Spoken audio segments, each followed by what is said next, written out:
தந்தை மைந்தன் தூயாவே திருப்பெயராலே ஆமென். வழிபாடு தொடக்கமாக அனைவரும் தலை வணங்கி ஆண்டவரை நோக்கி வேண்டிக் கொள்வோம்.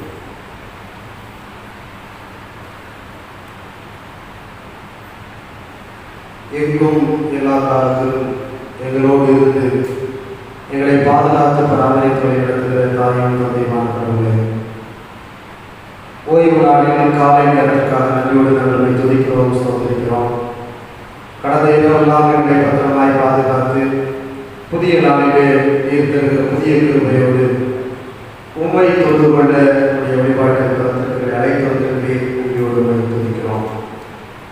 அன்புடனே காலமே 2020 ஆண்டுடைய மார்ச் மாதத்தின் நிறைவு நாட்கள் தொடங்கி ஆகஸ்ட் மாதத்தினுடைய நிறைவு வரையிலும் வழிபாட்டிலே ஆலயத்தில் நாங்கள் பங்கு பெற இயலாத நிலை இருந்தது. ஆனாலும் ஆண்டுடைய பேர் அருளினாலே மீண்டுமாக நாங்கள் ஆலயத்திலே கூடிவர ஆண்டுகளுக்கு அருள்பாடித்திருக்கிறேன். நன்றியோடு துதிக்கிறோம். இந்த வழிபாடு எங்களுக்கு ஆசீர்வாதமாக இருக்க வேண்டும் என்று நாங்கள் கொண்டாடுவோம். நாங்கள் ஆலயத்துக்கு வராத நிலைகளிலும் உம்முடைய தாழ்மைகளை தாங்கியது இப்பொழுதும் நன்றிகளை துதிகளை நேரெடுப்பதற்காக வந்திருக்கிற இந்த சூழலிலே ஒரு சிந்தனைகளை உருவகப்படுத்தி உண்மையாக தொழுது கொள்ள ஆண்டவர்களுக்கு ஆற்றல் தர வேண்டும் என்று நம்புகிறார்கள். இந்த வழிபாட்டில் பாட இருக்கின்ற பாடல்கள், படிக்க இருக்கின்ற திருமறை பாடம், கேட்க இருக்கின்ற வேத வசனங்கள், செலுத்த இருக்கின்ற காணிக்கைகள், நோக்கி இருக்கிற மன்றாட்டுகள் எல்லாவற்றினுடைய மேலாளர்களுக்கு அமர்ந்து நிறைவேறுகிறது. வழிபாட்டு நிலையிலே நான் அனைவரும் வழிபோடு இதற்கு செல்ல ஆண்டவர் துணை செய்கிறார். இதை தாழ்கின்ற கரங்களுக்குள்ளாய் வருகிறோம். ஆண்டவர் வழிபாட்டுகளை வழிநடத்துகிறார். நீ இயேசு கிறிஸ்து வழியாக வேண்டிக் கொள்கிறோம். அன்பிற்குரியவர்களே, ஏற்கனவே உங்களுக்கு அறிவிக்கப்பட்டபடி அரசுடைய வழிகாட்டுதல்களை பின்பற்றி இந்த வழிபாட்டை நடத்துகிறோம்.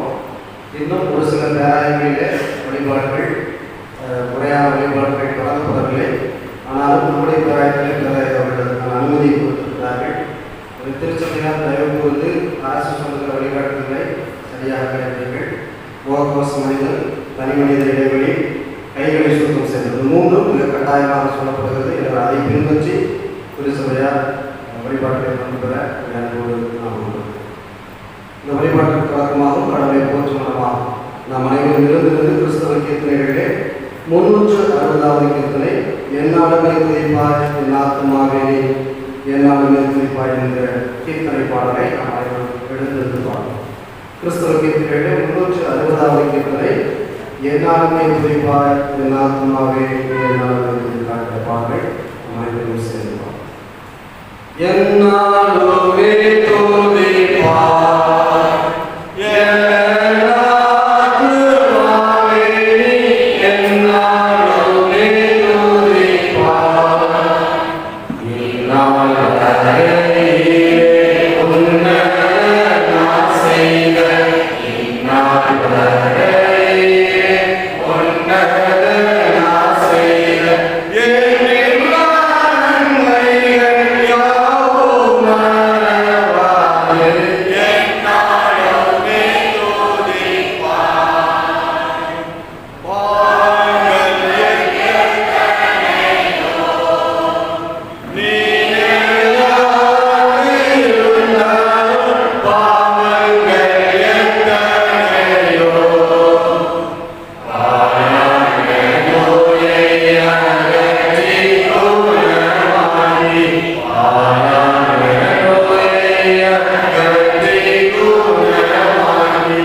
கடவுள் ஆவியாயிருக்கிறார்.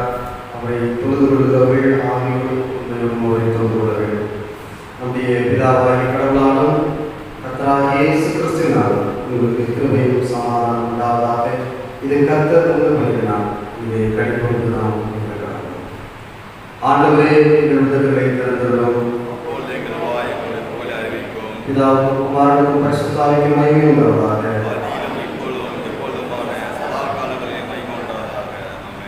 திரியேக கடவுளை போற்றுவோம். 4ஆம் பக்கம். சேனைகளின் கடவுளாகிய கர்த்தரே, நீர் பரிசுத்தர், பரிசுத்தர், பரிசுத்தர். வானமும் பூமியும் ஒரு மகிமையாக இருக்கின்றன. உன்னதத்திலே ஓசன்னா.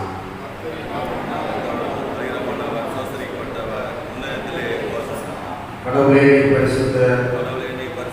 சர்வ வல்லவரே, நீர் பரிசுத்தர். சாவாமையுடையவரே, நீர் பரிசுத்தர்.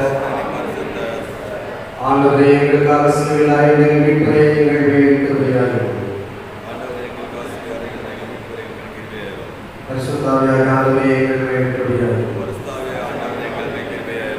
ஆண்டவரே, எங்கள் ஜெபங்களையும் ஆராதனையும் ஏற்றுக்கொண்டு எங்கள் மேல் கிருபையாயிரும்.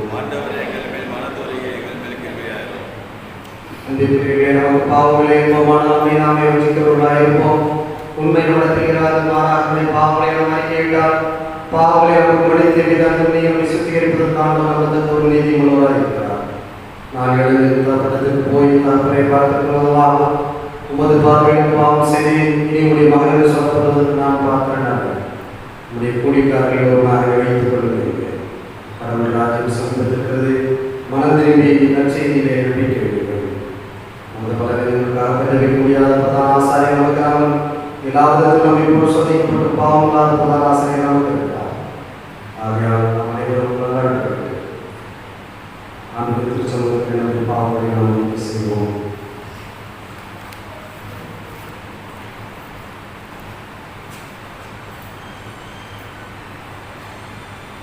பாவரிக்கை துணையாக 19ஆம் பக்கத்தில் இருக்கின்ற 2ஆம் பாவரிக்கை ஜெபத்தை சேர்ந்து சொல்லுவோம். எங்கள் தந்தையாம் கடவுளே, நினைவினாலும் வார்த்தையினாலும் செய்கையினாலும் உமக்கு விரோதமாக பாவம் செய்திருக்கிறோம். உங்கள் மனதோடு நாங்கள் நேசிக்கவில்லை. எங்களிடத்தில் நாங்கள் அன்பு கூறுவது போல இடத்தில் நாங்கள் அன்பு கூறவில்லை. எங்கள் மேல் இறக்கமாக இருக்க வேண்டும் என்று எங்களுக்கு வேண்டிக் கொள்கிறோம். எங்கள் பாவங்களை நீக்கி சுத்தி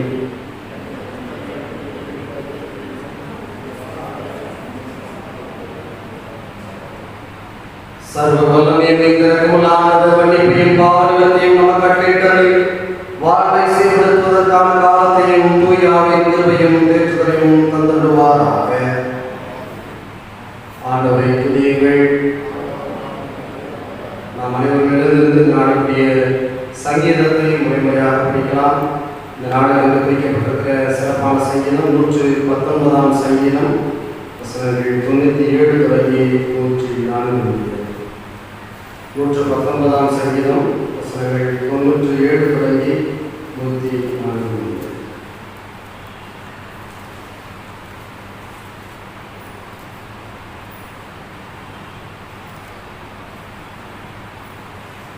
உமது வேதத்தில் நான் எவ்வளவு பிரியமாயிருக்கிறேன். நாள் முழுவதும் அது என் தியானம்.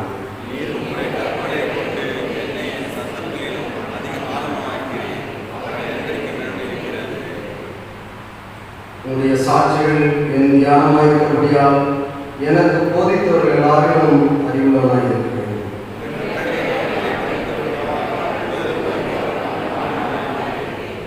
உன்னுடைய வசனத்தை நான் காத்து நடக்கும்படி சகல பொல்லாத வழிகளுக்கும் என் கால்களை விலக்குகிறேன்.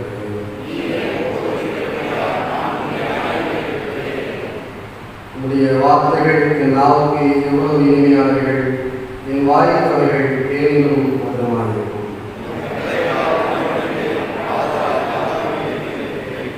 பிதாவுக்கும் குமாரனுக்கும் பரிசுத்த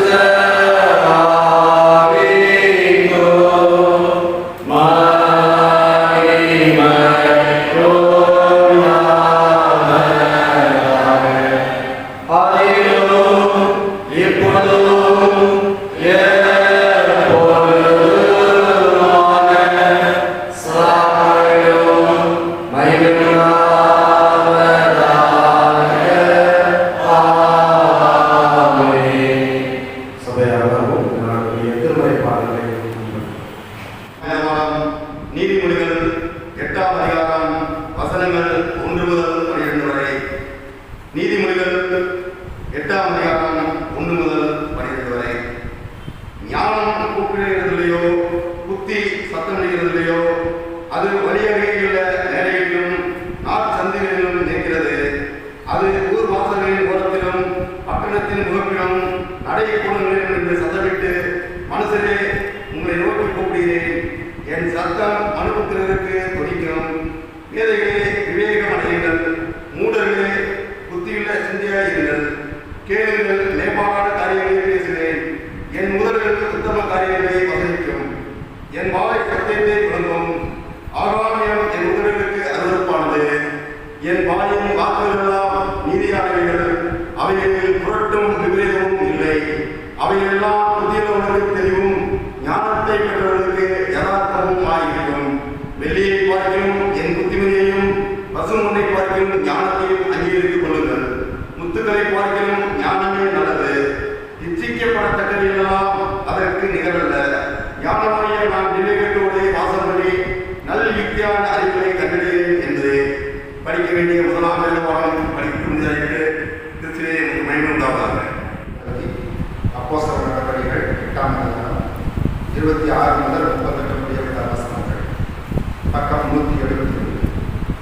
அப்போஸ்தலர் 8:26 முதல் 38 முடிய. பின்பு கர்த்தருடைய தூதன் பிலிப்பை நோக்கி, நீ எழுந்து தெற்கு முகமாய் எருசலேமிலிருந்து காசா பட்டணத்துக்கு போகிற வனாந்தர மார்க்கமாய் போகிறான். அந்தபடி அவன் எழுந்து போனான். அப்பொழுது எத்தியோப்பியருடைய ராஜஸ்திரியாகிய கந்தாகை என்பவளுக்கு மந்திரியும் அவருடைய பொக்கிஷக்காரர்களுக்கும் தலைவனுமாய் இருந்த எத்தியோப்பியனாகிய ஒருவன் பணிந்து கொள்ளும்படி எருசலேமுக்கு வந்திருந்து ஊருக்கு திரும்பி போகும்போது தன் ரதத்தில் உட்கார்ந்து ஏசியா தீர்க்கதரிசியின் ஆகமத்தை வாசித்துக் கொண்டிருந்தான். ஆவியானவர், நீ போய் அந்த ரதத்துடனே சேர்ந்து கொள் என்று பிலிப்புடனே சொன்னான். அப்பொழுது பிலிப்பு ஓடிப்போய் சேர்ந்து அவன் ஏசியா தீர்க்கதரிசியின் ஆகமத்தை வாசிக்கிறதை கேட்டு, நீர் வாசிக்கிறவர்களின் கருத்து உமக்கு தெரியுமா என்றான். அதற்கு அவன், ஒருவன் எனக்கு தெரிவிக்காவிட்டால் அது எனக்கு எப்படி தெரியும் என்று சொல்லி பிலிப்பு ஏறி தன்னோட உட்காரும்படி அவனை வேண்டிக் கொண்டான். அவன் வாசித்த வேத வாக்கியம் என்னவென்றால், அவன் ஒரு ஆட்டை போல அடிக்கப்படுவதற்கு கொண்டு போகப்பட்டார். மயில் கத்திரிக்கவனுக்கு முன்பாக சத்தமிடாமல் இருக்கிற ஆட்டுக்குட்டியை போல அவர் தமது வாயை திறவாது இருந்தார். அவர் தம்மை தாழ்த்தின போது அவருடைய நியாயம் ஏற்றுக்கொள்ளப்பட்டது. அவருடைய ஜீவன் பூமியிலிருந்து விடுபட்டு போயிற்று. அவருடைய வம்சத்தை யாராலே சொல்லிக் கொடுக்கும் என்பது. மந்திரி பிலிப்பை நோக்கி, தீர்க்கதரிசி யாரை குறித்து இதை சொல்லுகிறார்? தம்மை குறித்தோ வேறொருவரை குறித்தோ எனக்கு சொல்ல வேண்டும் என்று கேட்டுக்கொண்டார். அப்பொழுது பிலிப்பு பேசத் தொடங்கி இந்த வேத வாக்கியத்தை முன்னிட்டு இயேசுவை குறித்து அவனுக்கு பிரசங்கித்தான். இவ்விதமாய் அவர்கள் நடந்து போகையில் தண்ணீருள்ள ஒரு இடத்திற்கு போகையில் தண்ணீரிடத்தில் வந்தார்கள். அப்பொழுது மந்திரி, இதோ தண்ணீர் இருக்கிறது, நான் ஞானஸ்தானம் பெறுகிறதுக்கு தடை என்ன என்றான். அதற்கு பிலிப்பு, நீர் முழு இருதயத்தோடு விசுவாசித்தால் தடை இல்லை என்றான். அப்பொழுது அவன் இயேசு கிறிஸ்துவை தேவனுடைய குமாரன் என்று விசுவாசிக்கிறேன் என்று சொல்லி ரதத்தை நிறுத்தச் சொன்னான். அப்பொழுது பிலிப்பும் மந்திரியும் ஆகிய இருவரும் தண்ணீரில் இறங்கினார்கள். பிலிப்பு அவனுக்கு ஞானஸ்நானம் கொடுத்தான். வாசிக்கும்படியாக தெரிந்து கொள்ளப்பட்ட 2வது வாசித்தார்கள். கிறிஸ்துவுக்கு மகிமை. படிக்க வேண்டிய நற்செய்தி வேத பாடம்.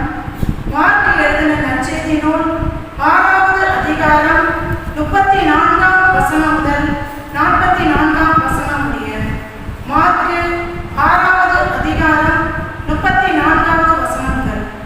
இயேசு கரையில் வந்து அநேக ஜனங்களைக் கண்டு அவர்கள் மேய்ப்பன் இல்லாத ஆடுகளைப் போல் இருந்தபடியால் அவர்கள் மேல் மனதுருகி அநேக காரியங்களை அவர்களுக்கு உபதேசிக்கத் தொடங்கினார். வெகு நேரம் சென்ற பின்பு அவருடைய சீசர்கள் அவரிடத்தில் வந்து, இது வனாந்தரமான இடம், வெகு நேரம் ஆயிற்று, புசிக்கிறதற்கும் இவர்களிடத்தில் ஒன்றும் இல்லை. ஆகையால் இவர்கள் சுற்றி இருக்கிற கிராமங்களுக்கும் ஊர்களுக்கும் போய் தங்களுக்காக அப்பங்களை வாங்கிக் கொள்ளும்படி இவர்களை அனுப்பிவிட வேண்டும் என்றார்கள். அவர் அவர்களை நோக்கி, நீங்களே அவர்களுக்கு போஜனம் கொடுங்கள் என்றார். அதற்கு அவர்கள், நாங்கள் போய் 200 பணத்துக்கு அப்பங்களை வாங்கி இவர்களுக்கு புசிக்கும்படி கொடுக்க கூடுமோ என்றார்கள். அதற்கு அவர், உங்களிடத்தில் எத்தனை அப்பங்கள் உண்டு, போய் பாருங்கள் என்றார். அவர்கள் பார்த்து வந்து, 5 அப்பங்களும் 2 மீன்களும் உண்டு என்றார்கள். அப்பொழுது எல்லாரையும் பசும் கொல்லின் மேல் பந்தி பந்தியாக உட்கார வைக்கும்படி அவர்களுக்கு கட்டளையிட்டார். அப்படியே வரிசை வரிசையாய் 100 பேராகவும் 50 பேராகவும் உட்கார்ந்தார்கள். அவர் அந்த 5 அப்பங்களையும் அந்த 2 மீன்களையும் எடுத்து வானத்தை அண்ணாந்து பார்த்து ஆசீர்வதித்து அப்பங்களை விட்டு அவர்களுக்கு பரிமாறும்படி தம்முடைய சீசர்களிடத்தில் கொடுத்தார்.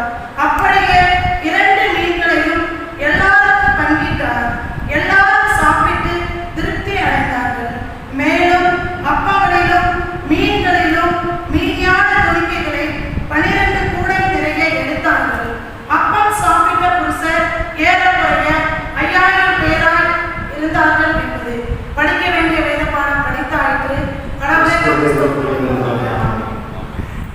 நாளைக்கு காலையில் வந்திருக்கிற அனைவரையும் நண்பரோடு கூட வாழ்த்தி வரவேற்கிறேன். கடந்த மார்ச் மாதம் தொடங்கி ஆகஸ்ட் மாதம் 31ஆம் தேதி வரைக்கும் ஆலயங்களிலே வழிபாடுகள் நடத்த முடியாத நிலை இருந்தது.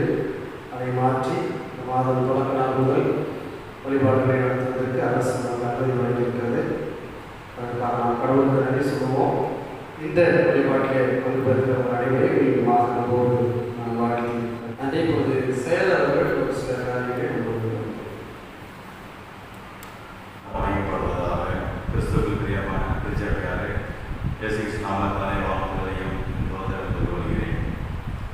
5 மாதங்களுக்கு மீண்டும் உங்களை எல்லாரும் பார்க்க கிருபை கலர் கொடுத்த கிருபைக்காக நன்றி சொல்கிறேன். சிறப்பாக 5 மாத காலங்களே சிறப்பாக போதையாக நன்றி செலுத்த வேண்டும். 5 மாத காலங்களிலே திருச்சி மக்களுக்கு தேவையான அனைத்து உதவிகளும் வாங்கிக்கிற உதவியும் சரியான உதவிகள். இந்த திருச்சி மக்களுக்கு லாக்டவுன் டைமில் ஒரு 3 ஃபேமிலி இடத்துல சிக்காயிட்டாங்க.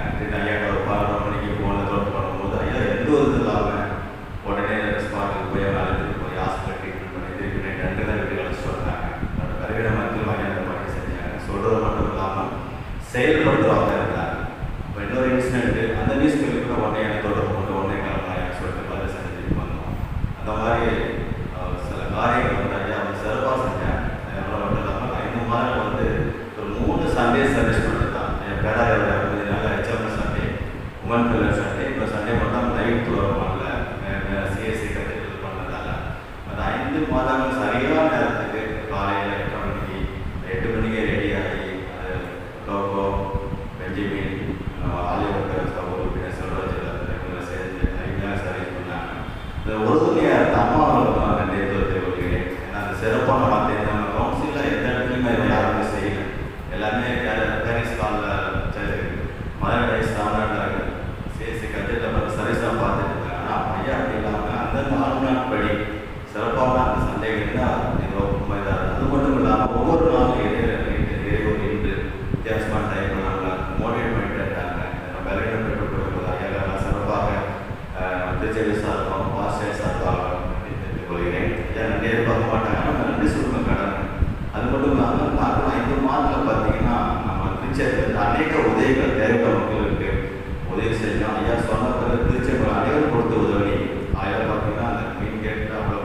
கேட்க அவ்வளோ கூட்டம். மக்களுக்கு ரைஸ், ப்ரொவிஷன்ஸ், வெஜிடபிள்ஸ் அது பார்த்தீங்கன்னா மைக்கேல் பாலத்தில் ஹோல்சேல் இருக்குது சொல்லிட்டு செல்வராஜை கூப்பிட்டு போய் அந்த மைக்கேல் பாலத்தில் இந்த மூட்டை மூட்டையாக வந்து வெண்டிக்காய், கத்திரிக்காய் எல்லாம் ஸ்பான்ஸ் பண்ணி எல்லாம் நிறையா எங்களுக்கு சந்தோஷமாக இருந்துச்சு. அது மட்டும் இல்லாமல் இந்த லாக்டவுன் டைமில் சிறப்பாக நன்றி சொல்லணும். இந்த ஆயிரம் கொடுக்குற செல்வராஜ் அவர்களுக்கும், தோக்கா அவர்களுக்கும், பெஞ்சிமின் அவர்களுக்கும் பசங்களுக்கு நான் எதுவுமே செய்ய முடியாது.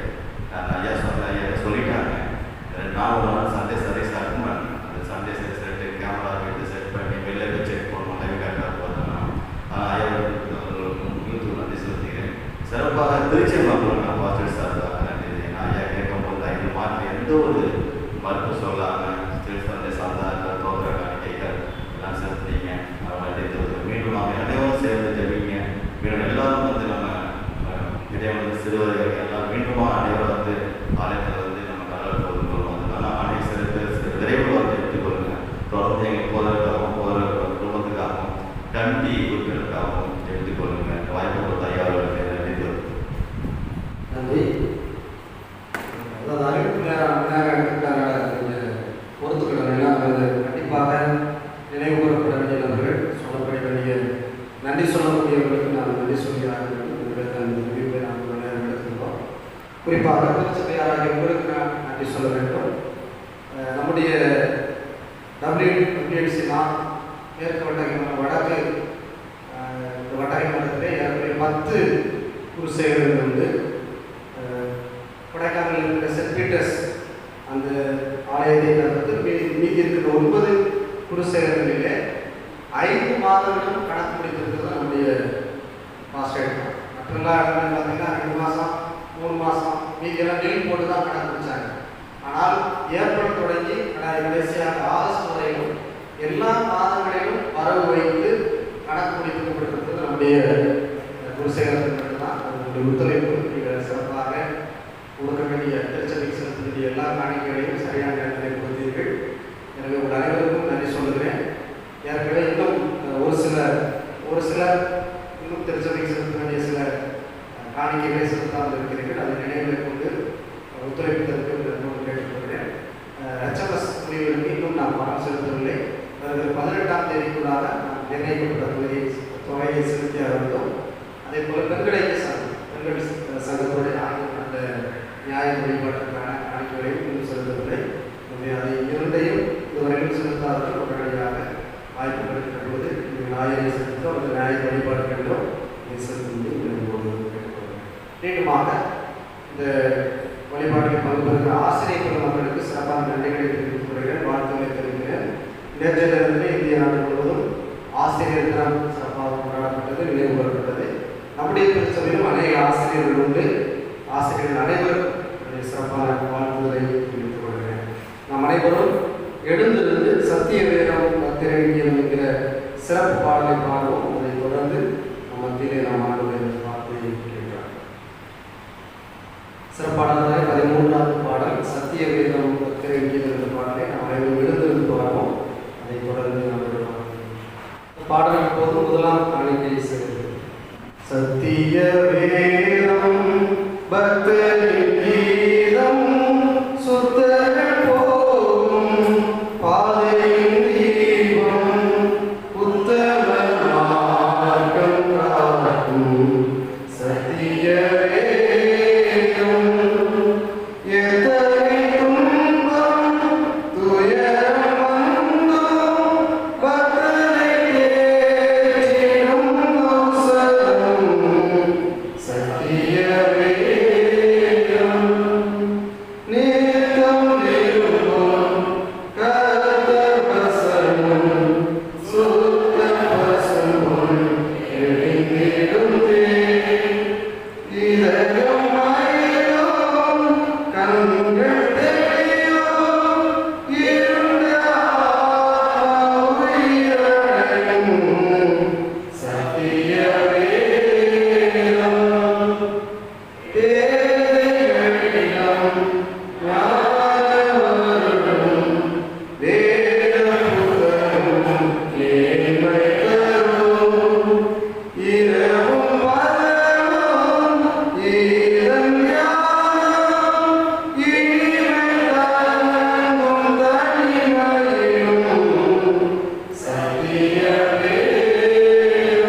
இப்பொழுது உடைய திருமலை வார்த்தைகளை கேட்பதற்காக நாங்கள் காத்திருக்கிறோம். பேசுகிற அடியேனின் வாரி வார்த்தைகள் இங்கே கூடியிருக்கின்ற திருச்சபை மக்களுடைய சிந்தனைகள் உடைய சமூகத்தில் எப்பொழுதும் ஏற்புடையதாக இருப்பதாக. ஆமென். அன்பிற்குரியவர்களே, மீண்டுமாக உங்கள் அனைவருக்கும் ஆண்டுடைய திருப்பெயரிலே வாழ்த்துதலை தெரிவித்துக் கொள்கிறேன். கடந்த வாரம் வரைக்கும் இணையத்தின் வழியாக ஆண்டவரை தொழுது கொள்ள கடவுள் நமக்கு கிருபை பாராட்டினார். மீண்டுமாக 6 மாதங்களுக்கு முன்பதாக இப்படிப்பட்ட ஒரு வாய்ப்பை கடவுள் நமக்கு தந்திருக்கிறார். கடவுளுக்கு நான் நன்றியுள்ளவர்களாக இந்த அறுவடைகளாக கடந்து செல்வதற்கு முன்பதாக நான் கேள்வியோடு இந்த வழிபாட்டிலே இந்த அறுவடையை நான் தொடங்குகிறேன். இப்போ ஒவ்வொருத்தருக்கும் 5 நிமிடம் நேரம் கொடுத்தா என்ன சொல்லி ஜெபம் பண்ணுங்க. உங்களை ஜெபம் பண்ண சொல்லு, ஒருத்தரே ஜெபம் பண்ண சொல்ல போகிறேன். ஒரு 5 நிமிடம் அப்படின்னு சொன்னால் நீங்கள் என்ன சொல்லி ஜெபம் பண்ணுங்க? என்ன சொல்லுவீங்க? நன்றி தான். என்ன நன்றி? எதற்காக நன்றி சொல்லுவீங்க? எதற்காக நன்றி சொல்லுவீங்க? இன்னைக்கு முதல் பாடல் என்ன பாடல்? என்னாலுமே துதிப்பேன். அது முதல் சரணம் என்ன சொல்லுது? முதல் சரணம். முதல் சரணம் பாவங்களை தெரியாதா?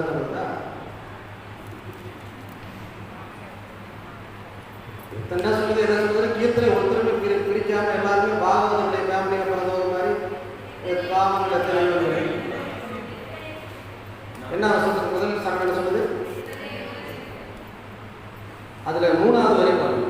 3வது வரை என்ன சொல்லுது? பாலான நோயை அகற்றி குணமாய். பாலான நோய் எது? கொரோனா நோய். நான் ஒரு ஏப்ரல் மாதத்திலேயே ஒரு பாடல் எழுதினேன். பாலான கொரோனாவை அப்படின்னு சொல்லி கேடுகட்ட கொரோனான்னு எழுதினேன். வரி போட்டு பாடலை எழுதினேன். இந்த பாலான நோயிலிருந்து நம்மை பாதுகாப்பதற்காக நாம் என்னாலுமே என்ன செய்யணும்? ஆண்டவரை துதிக்கிறோம். அன்பானவர்களே, நான் போன 1ஆம் தேதி சொன்ன அதே வார்த்தைகளை தான் நினைவுபடுத்துகிறேன். தூரமாய் கேட்ட அழுகுரல்களும் கண்ணீரும் நம் அருகாமையில் கேட்க தொடங்கிவிட்டது. ஆனால் இந்த நேரத்தில் ஊரடங்கு அமல் குறைக்கப்பட்டிருக்கிறது. ஆலயங்கள் திறக்கப்பட்டிருக்கிறது. ஏதோ நம் நாட்டில் ஒரு சுதந்திரம் கிடைச்ச மாதிரி நீங்கள் நினைச்சிடக்கூடாது. இனிமேல் தான் மிக கவனமாக நாம் இருக்க வேண்டும். மக்கள் நடமாட தொடங்கிய பின்பு தான் இந்த நோய் தாக்கம் விரைவாக இருக்கும். எனவே திருச்சபையார் மிகுந்த கவனத்தோடு நீங்கள் உங்களுடைய காரியங்களிலே ஈடுபட கேட்டுக்கொள்கிறேன். இந்த வாய்ப்புக்காக நான் கடவுளுக்கு நன்றி சொல்கிறேன். எனவே இந்த அறிமுகத்தோடு தென்னிந்திய திருச்சபை மாவட்டம் இந்த நாளிலே நமக்கு கொடுத்திருக்கின்ற தலைப்பிற்கு ஈடாக மிக விரைவாக சில குறிப்புகளை சொல்லி நான் நிறைவு செய்து வருகிறேன். ஆசிரியர்கள் விடுதலையின் முகவர்கள், டீச்சர்ஸ் ஏஜென்ட்ஸ் ஆஃப் லிபரேஷன் என்று ஆங்கிலத்திலே தலைப்பு கொடுக்கப்பட்டிருக்கிறார். எத்தனை பேர் இதில் ஃபேஸ்புக்கில் இருக்குது? ஃபேஸ்புக் எத்தனை பேர் இருக்குது? சும்மா கையில் யாரும் கொலை குற்றமெல்லாம் கிடையாது. ஃபேஸ்புக் பார்த்தா தான் நம்மளாம் உயிரோடு இருக்கிறதாக அர்த்தம். ஃபேஸ்புக்கில் எத்தனை பேர் இருக்கிறீங்க? அதில் கொஞ்சம் பேர் போதும் என்ன போடுறாங்க அப்பப்போ ஃபாலோ பண்ணுவீங்க. நேற்று நான் போட்டதை எத்தனை பேர் கவனிச்சிங்க? நேற்றுனா சாமத்தில் போட்டேன் ஒரு 2-3:45 மணிக்கு. நேற்றுனா முந்தாநாத்து நைட்டு ஒரு 3:45 அந்த மாதிரி நேரத்துக்கு போட்டேன். என்னெல்லாம் போடுறதுன்னு கவனிச்சிக்கணும். அதை யாரையும் பார்த்தேன். பொதுவாக ஆசிரியர் தின வாழ்த்துக்கள் ஒன்று போட்டிருந்தேன். அப்புறம் அடுத்து ஒன்று போட்டிருந்தேன். யாரும் பார்க்கலன்னு வாட்ஸ்அப்பில் குரூப்பில் போட்டாலே பார்க்க மாட்டேங்க, பிரசனத்தையே கேட்க மாட்டேங்க, ஃபேஸ்புக்கில் போடுறதே பார்த்துட போகிறீங்க. ஏன்னா நானும் கஷ்டப்பட்டு இந்த 20 வாரமாக ஒளிபரப்பு செஞ்சேன் ஃபேஸ்புக்கில். அந்த 11 பேர் தான் லைனில் இருப்பாங்க. மீதி எல்லாமே க்ளோஸ். நிறைய பேர் ஆமேன் போடுறதுக்கு முன்னாடி ஆமேன் இருக்கும். நான் போட்டதுக்கு பதிவே 7 நிமிஷத்துக்கு இருக்கும். போட்ட மறு நிமிஷமே ஆமேன் போடுவாங்க. யாரை ஏமாத்துறதுக்கு? அதனால் உங்களுக்கு சொல்லி தப்பு. சரி, நம்முடைய முதல் ஆசிரியர் யார்? முதல் ஆசிரியர் யார்? நான் முந்தானத்து ஆசிரியர்களுக்கு தான் போட்டிருந்தேன்.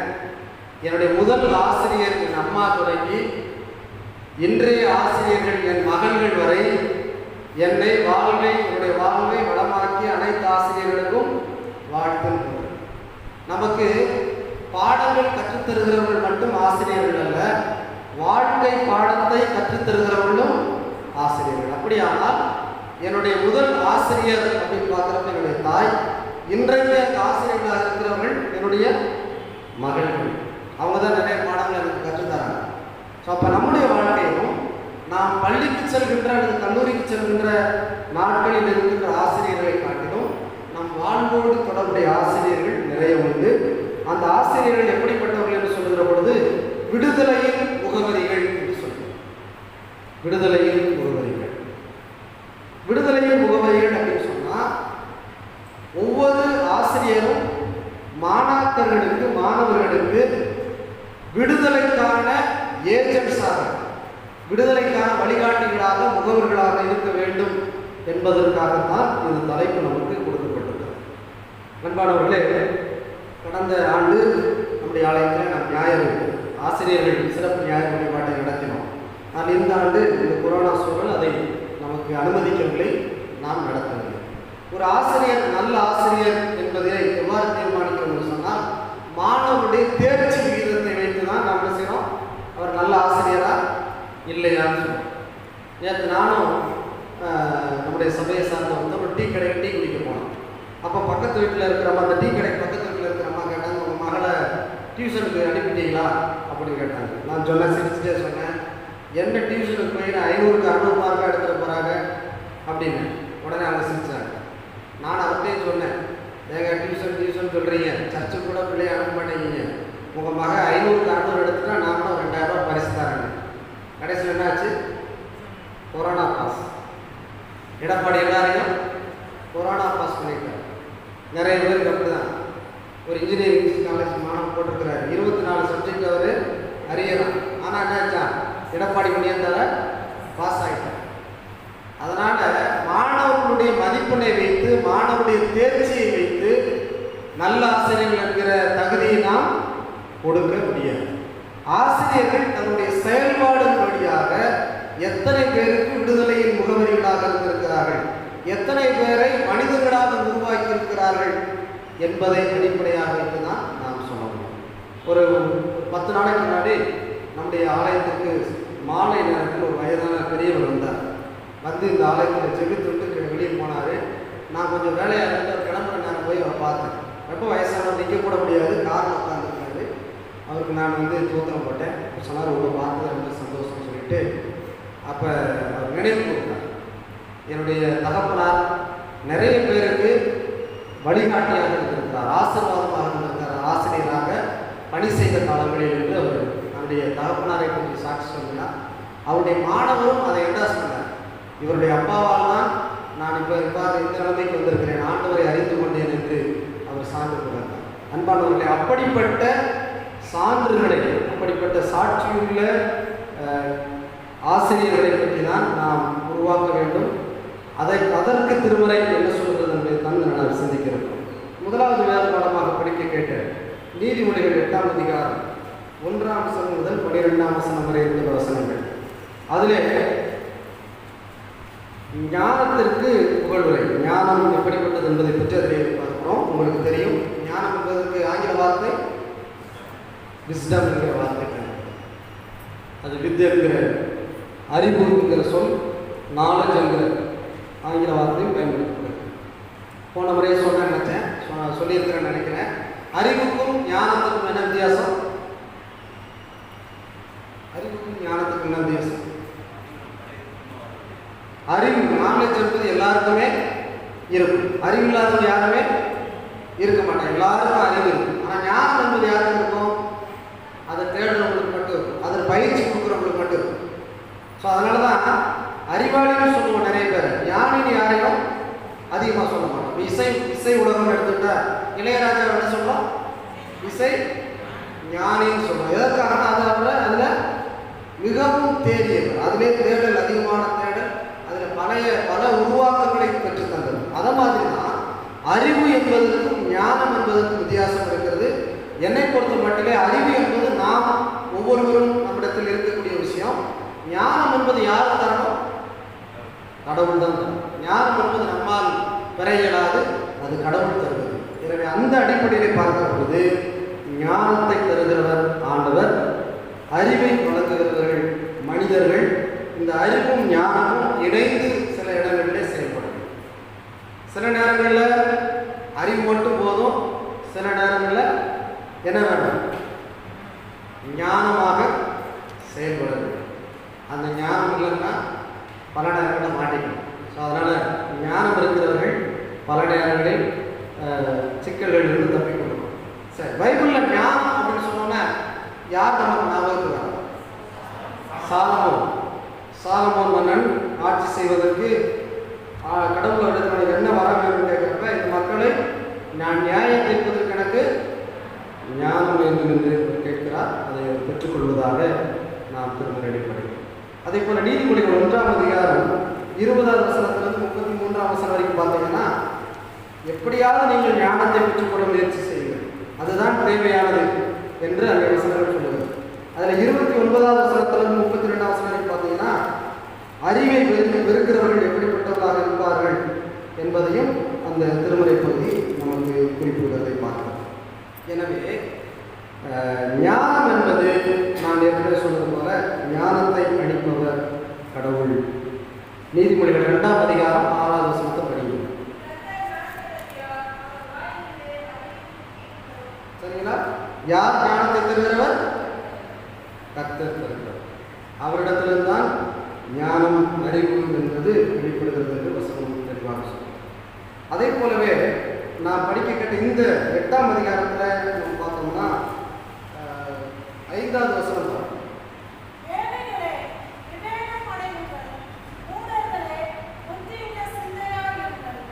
என்ன சொல்லுது? பேதைகள் யாரு?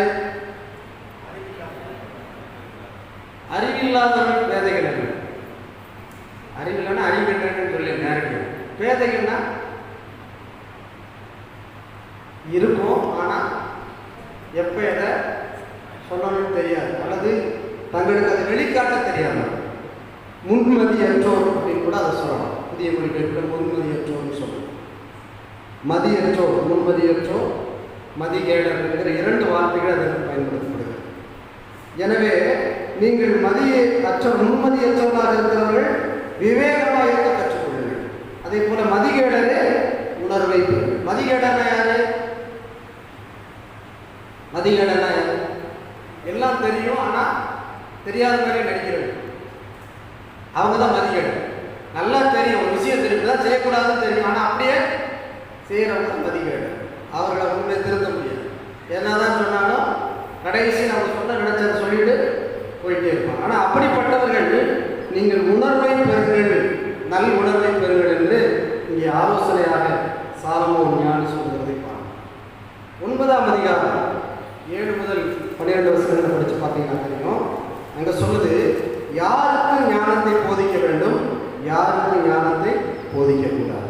சில நேரங்களில் சிலருக்கு சில விஷயங்களை சொன்னால் ஏற்றுக்கிறாங்க, சிலர் சில நேரம் என்ன செய்ய மாட்டாங்க, ஏற்றுக்கிட மாட்டாங்க. அதனால் நம்ம என்ன செஞ்சிடணும்? நம்ம ரொம்ப ஞானமாக இருக்கணும். இவருக்கு சொன்னால் விளங்கும் அல்லது இவருக்கு விளங்காது அப்படின்ற மாதிரி 9ஆம் அதிகாரத்தில் அதற்கான வழிகாட்டுதல் இருக்கு. ஞானத்தை சிலருக்கு போதிக்க வேண்டும், சிலருக்கு போதிக்காமல் இருக்க வேண்டும். 9ஆம் அதிகாரம் 10ஆவது வசனம் பாருங்க.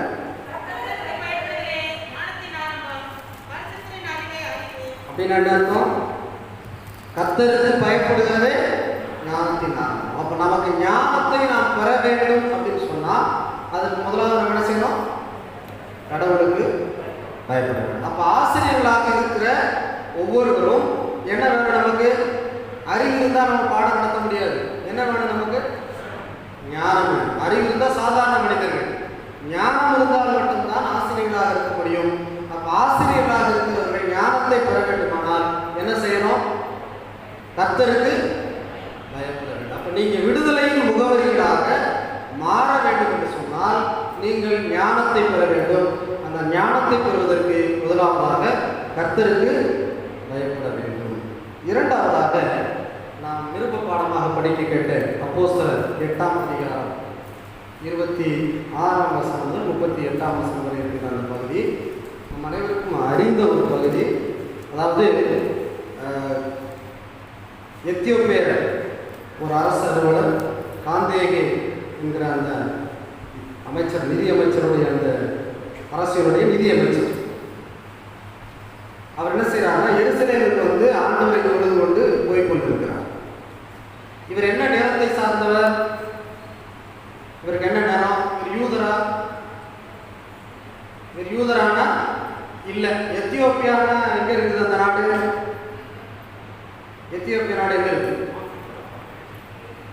இந்து தேசம் முதல் எத்தியோப்பிய தேசம் வரைன்னு எஸ்தர் நூல்ல படிக்கணும். இந்து தேசம் வந்து இந்தியான்னு சொல்லிடுவோம். எத்தியோப்பியா எங்க இருக்குது?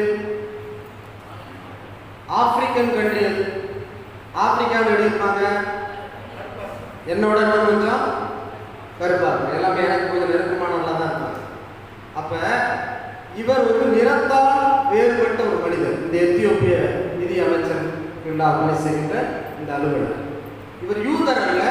ஆனால் எருசலேம் ஆலயத்திற்கு வந்து கடவுளை தொழுதுவிட்டு அவர் மீண்டுமாக பயணப்பட்டு கொண்டு இருக்கிறார்.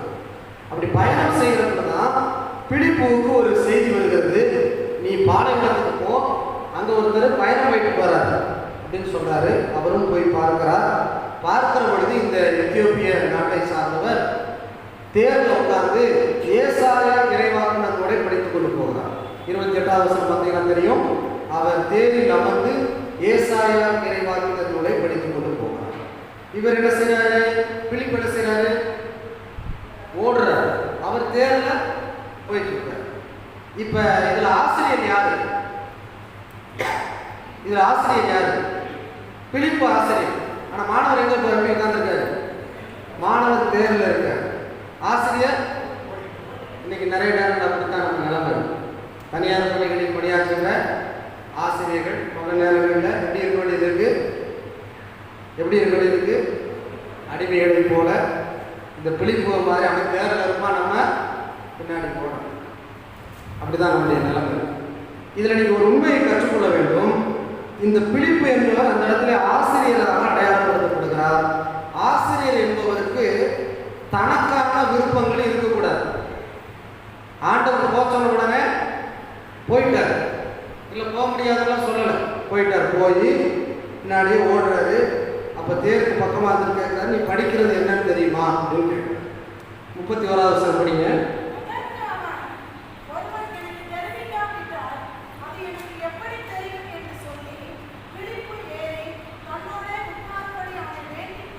சரிங்களா? கேட்குறாரு, நீ படிக்கிறது என்னப்பா அப்படின்னு கேட்டோம்னா, நான் படிக்கிறது எனக்கு எப்படி தெரியும் ஒரு விளக்காவிட்டால் அப்படின்னு. ஏன் அவருக்கு விளங்கலைன்னா அவர் எத்தியோப்பிய நாட்டை சார்ந்தவர். இது யாருடைய திருமுறை? யூதர்களுடைய திருமுறை. அப்படின்னா அது யார் விளக்கணும்? பிலிப்பு தான் விளக்கணும். அதனால தான் பிலிப்பை தேர்வில் ஏறி உட்கார சொன்னார். அவர் ஏறி உட்கார்ந்து அதற்கு விளக்கம் சொல்கிறார். நண்பர் நம்பிக்கையுடைய நல்லா கவனிக்கணும். அப்போ விளங்காததை விளக்குறவங்க தான் யாரு? விளங்காததை விளக்குறவங்க தான் ஆசிரியர். ஆனால் பல நேரங்களில் விளங்காம கற்றுக் கொடுத்துறது சூழ்நிலை. நான் எப்பொழுதுமே இந்த ஆசிரியர் தினத்தில் என்னுடைய ஆசிரியர்களை நினைவு கூறுவது, எனக்கு 1வது அண்ணாவை கற்றுக் கொடுத்த லதா டீச்சர் எப்பயுமே மறக்க மாட்டேன். கடந்த ஆண்டு தான் அவங்கள பார்த்தேன். ரொம்ப நாளைக்கு பிறகு ஒரு 30 ஆண்டுகளுக்கு முன்பு அவங்களை ஒரு இறப்பு வீட்டில் பார்த்தேன். சொன்ன உடனே அவங்களுக்கு ரொம்ப சந்தோஷம். என்னுடைய மாணவன் ஒரு ஆயராக இருக்கிறாரா அப்படிங்கிற. அதே மாதிரி நான் 11th 12th படிக்கிறப்ப எனக்கு ஆசிரியராக இருந்து செல்வராஜ் ஆசிரியர். 2 பேரையும் வாழ்க்கையில் மறக்க மாட்டேன். அவர் இப்போ இல்லை, மாணவனே கத்தியால் விட்டு கொண்டுட்டாங்க அந்த ஆசிரியர். 2 பேருமே நான் வாழ்விலே மறக்க முடியாது. ஏன்னா பள்ளிக்கல்வியை தொடங்குகிற பொழுது இருந்த ஆசிரியை, பள்ளிக்கல்வியை நிறைவு செய்கிற பொழுது இருந்த ஆசிரியர், இருவரும் எனக்கு மிக முக்கியமானவர்களாக இருக்கிறது. இந்த விளங்காத மக்களுக்கு தேவையான விளக்கத்தை தரக்கூடியவர்கள் தான் ஆசிரியர்கள். அவ்வாறு அந்த பணியை தான் பிலிப்பு என்பவர் அந்த எத்தியோப்பிய நாட்டை சார்ந்தவர்கள் சொல்லுகிறார். அந்த கல்வி அவர் சொன்ன விளக்கம் என்பது நீங்கள் பார்த்தா தெரியும். இந்த பகுதியினுடைய பின்பகுதியில் படிச்சீங்கன்னா உடனடியாக அவர் இயேசுவை பற்றிய நற்செய்தி அறிவிக்கிறார். இந்த எத்தியோப்பிய நாட்டை சார்ந்தவர் அந்த வார்த்தைக்கு கீழ்ப்படிந்து உடனே என்ன செஞ்சாரா? ஞானஸ்நானம் எடுத்தார். அப்ப ஞானஸ்நானம் எடுத்தல் என்பது எதற்கான அடையாளம்? மனமாற்றத்திற்கான அடையாளம். அப்ப ஆசிரியர்கள் என்பவர்கள் என்ன செய்யணும்? மாணவர்களை மனமாற்றத்திற்கு நேராக வழி நடத்துறது. என்ன மனமாற்றம்? நீங்க உடனே இயேசுநாதரை சொல்லி தண்ணியில் முக்குறன்னு நினைக்கூடாது. அந்த மனமாற்றம் இல்லை. நீங்கள் பள்ளி கல்வியிலேயே தேவையான மனமாற்றத்தை கற்றுக் கொடுக்கணும். அங்கேயே சமூக ஒழுக்கங்களை கற்றுத்தர வேண்டும். அங்கேயே சமூக நீதிக்கான காரியங்களை கற்றுத்தர வேண்டும். அந்த மாற்றத்தை செய்யக்கூடிய ஆசிரியர்களாக நீங்கள் இருக்க வேண்டும். இன்றைக்கு நான் ஒரு சராசரி ஒரு ஆயராக ஓரளவு ஒரு சில கொள்கைகளில் உறுதியோடு இருக்கிறேன் என்று சொன்னால் அதற்கு காரணம் எனக்கு பாடங்கள் கற்றுத்தந்த ஆசிரியர்கள். எனக்கு கற்றுத்தந்த ஆசிரியர்கள் என்னை மாற்றம் செய்திருக்கிறார்கள். பிளாஸ்டிக் பயன்படுத்தக்கூடாது, அந்நிய நாட்டு பாடங்களை பிடிக்கக்கூடாது, இப்படி நிறைய இயற்கையோடு இணைந்திருக்க வேண்டும், இப்படிப்பட்ட பாடங்களை எங்கள் ஆசிரியர்கள் கற்றுக் கொடுத்ததினால் அது என்னுடைய மனதிலே மாற்றத்தை ஏற்படுத்தி இருக்கிறது. அதை நான் கடைபிடிக்கிறேன். அப்ப ஆசிரியர்களாக இருக்கக்கூடிய ஒவ்வொருவரும் மாணவர்கள் என்ன செய்யணும்? மாற்றத்தை அடைவதற்கு நீங்கள் கற்பிக்க வேண்டும். அவங்க மாற்றத்தை அடையணும்னா நீங்க என்ன செய்யணும்? கண்டிப்பா நீங்க எப்படி இருக்கணும்? நீங்க மாற்றம் அடைந்தவர்களாக இருக்கணும். நான் அப்படித்தான் இருக்கணும்னா ஒன்று செய்யணும். இப்போ பொதுவாக உங்களுக்கு தெரியும், ஹாஸ்பிட்டலில் நர்சஸ் ஒர்க் பண்ணுறவங்களுக்கு என்ன செய்ய மாட்டாங்க? கழுத்தில் செயின் போட மாட்டாங்க, தலையில் பூ வச்சுட்டு போக மாட்டாங்க. அவங்களுக்கு சில நாம்ஸ் இருக்கு. எதற்காக? நோயாளிகள் பார்த்து இவங்க இப்படி இருக்காங்களே அப்படின்னு சொல்லிடக்கூடாது, அல்லது துன்புறுவர்களோடு அடையாளப்படுத்திக் கொள்வதற்காக அப்படி போவாங்க. அப்போ ஆசிரியர்களும் என்ன செய்யணும்? சில நேரங்களில் அவர்களுக்கு சில ரோல் மாடல் இருக்கு. பையன்கிட்ட சொல்லி சிகரெட் வாங்கிட்டு வாடா அப்படின்னு சொல்றது இல்லையா? படிக்கிறவங்களை போய் டீ வாங்கிட்டு வாடான்னு சொல்றது, இதெல்லாம் இல்லைன்னா ஸ்கூல் பையனில் கூப்பிட்டு ரேஷன் வாங்கிட்டு வர சொல்றது, அல்லது கடைக்கு போயிட்டு வர சொல்றது, காய்கறி வாங்க சொல்றது, இதெல்லாம் நடக்கும். அப்போ இதெல்லாம் என்னன்னா இது மாதிரிக்கான அடையாளங்கள் இல்லை. அப்ப ஆசிரியர்கள் என்பவர்கள் விடுதலையின் முகவரிகளாக இருக்கணும்னா பிடிப்போய் போல மாற்றத்தை கடைபிடிக்கின்ற அல்லது மாற்றத்தை கற்பிக்கிறவர்களாக இருக்க வேண்டும். உடனடியாக மாணவ மத்தியிலே மாற்றத்தை அவர்கள் காண வேண்டும். அப்படிப்பட்ட பணிகளிலே அவர்கள் ஈடுபடுத்திக் கொள்ள வேண்டும் என்று திருமுறை நமக்கு வழிகாட்டுகிறது. நிறைவாக மார்க்கு எழுதின நற்செய்தி நூல் 6ஆம் அதிகாரம் 34ஆம் வசனம் முதல் 44ஆம் வசனம் இருக்கின்ற வசனங்கள் நமக்கெல்லாம் தெரியும். தெரிஞ்ச பகுதி என்ன சம்பவம்? அது 5 அப்பம் 2 மீன் சாப்பாடு தொடர்பானது நமக்கு எல்லாம் தெரியும். ஆனால் அதில் முக்கியமான கவனிக்க வேண்டியது இயேசு செய்த அற்புதம் அல்ல, 34ஆவது வசனம் படிக்கும்.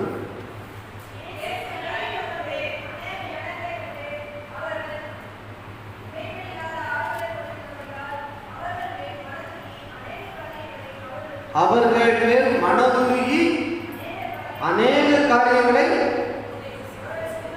அவர்களுக்கு உபதேசித்து போதித்து கற்பித்து என்று வசனம். புதிய மொழிபெயர்ப்புல அவர்கள் மீது பரிவு கொண்டு அவர்களுக்கு பலவற்றை கற்பித்தார் என்று சொல்றது. இங்கிலீஷ்ல டீச் என்ற வார்த்தை பயன்படுத்துகிறது. நேற்று எத்தனை பேர் என்னுடைய தியானத்தை கேட்டீங்க? எத்தனை பேர் யூடியூப் சேனல் வச்சிருக்கிறீங்க? யூடியூப் சேனல் எத்தனை பேர் பார்க்குறீங்க? ஒன்றுமே தெரியாதவங்களுக்கு தான் தெரியுமா? நைஜீரியா பக்கத்தில் ஏதோ ஒரு தீவில் இருந்து வந்து உட்காந்துருக்கோம் அப்படின்னு பார்த்துக்கிட்டே இருக்குது. ஏப்ரல் 2ஆம் தேதியிலேருந்து நான் வாட்ஸ்அப்பில் யூடியூப்பில் போட்டுட்டு இருக்கிறேன். இறை உறவு என்று அப்படின்ற ஒரு தலைப்பில் ரொம்ப நேரம் பிரசங்கம்னா கேட்க மாட்டேங்கன்னா 5 நிமிஷத்துலேருந்து ஒரு 8 நிமிஷத்துக்குள்ள போட்டுட்டு இருக்கேன். எத்தனை பேர் கேட்குறீங்க? ஒரு 2 பேர் கேட்குறீங்க. ரொம்ப பரிதாபம். முதலாவது போய் அதை போய் சப்ஸ்கிரைப் பண்ணு யூடியூப் சேனல். நேற்று போட்டிருந்தேன், இயேசு ஒரு நல்ல ஆசிரியர் அப்படின்னு போட்டிருந்தேன். நிறைய விஷயங்கள் இருக்கு ஆண்டவர் இயேசு பற்றி சொல்வதற்கு. ஆசிரியர் என்கிற கூறுபாடுகள் நிறைய சொல்ல போனால் அவர் ஒரு நல்ல ஆசிரியர். நமக்கெல்லாம் அவர் தான் ஆசிரியர், உலகத்துக்கே அவர் தான் பெரிய ஆசிரியர். எப்படின்றத அதை சொல்லி முடிச்சிருக்கேன். இப்போ டீச்சர் கொடுக்கணும்னா யார் வேணும்? ஒரு டீச்சருக்கு டீச்சருங்கிற அடையாளத்தை கொடுப்பது யாரு? இப்போ நீங்கள் எல்லாம் இருக்கிறீங்க, டீச்சர் நிறைய பேர் உட்காந்துருக்கீங்க. நீங்கள் எனக்கு டீச்சர் ஆயிருக்கீங்களா? அல்லது உட்காந்துருக்கு டீச்சர் ஆயிருக்கீங்களா? அப்போ யாருக்கு டீச்சர்? அப்போ யார் வேணும்? மாணவர்கள் இருந்தால் தான் ஆசிரியர். சரிங்களா? இப்போ இயேசு ஒரு நல்ல ஆசிரியர் நான் சொல்கிறேன். அவர் ஏற்கனவே பல இடங்களில் சொல்லியிருக்காரு. யோவான்ல சொல்லியிருக்காரு, என்னை போதகர், அவரே சொல்றார், என்னை போதகர்னு சொல்றார். போதகர் என்பது